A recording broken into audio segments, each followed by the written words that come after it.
Nautoscopio significa strumento nautico per osservare le navi in transito.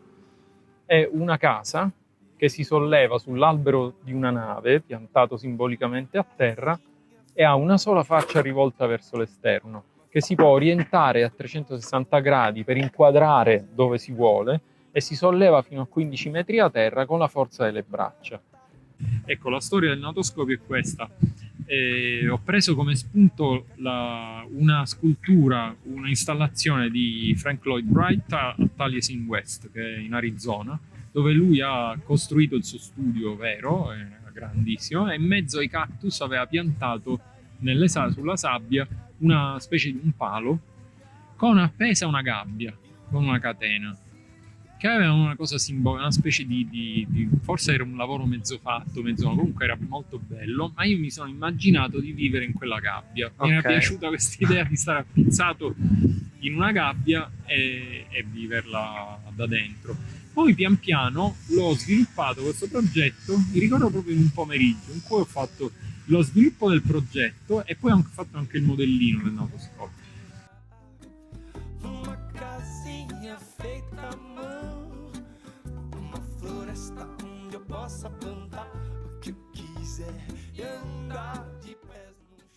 Questa gabbia era appesa fuori dal palo, però io ho detto, ma se io volessi girare e vedere da tutte le parti per stare un po' alla gogna, cosa faccio? Io voglio girare. Allora ho detto, aspetta, ficchiamo questa gabbia dentro al palo, cioè con il palo che lo trafigge, in modo da potermi girare da tutte le parti. Poi però mi sono detto, ma se io ho sto palo in mezzo ai piedi, come faccio a vivere questa stanza? Quindi deve essere una casa un po' più grande. Il palo deve essere arretrato, ma ci vogliono dei bilancieri perché sennò abbucco in avanti.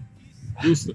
Allora ho creato questi due bilancieri e poi mi sono detto, ma qual è la forma ideale perché sia più stabile possibile? Il triangolo, e quindi questa forma da cilindrica è diventata triangolare.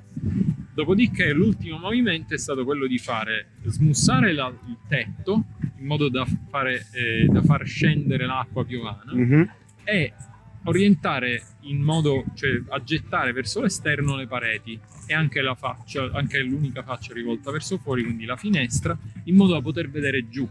Quindi io mi sono pensato, ho pensato, ma questo potrebbe essere un rifugio tipo di Erasmo a Rotterdam, che si metteva lì su e guardava il mondo che cambiava, perché lui era ovviamente un personaggio misterioso che non voleva farsi vedere, per cui ho pensato al rifugio erasmico, così, con il nautoscopio, una spelonca sulla vista infinita.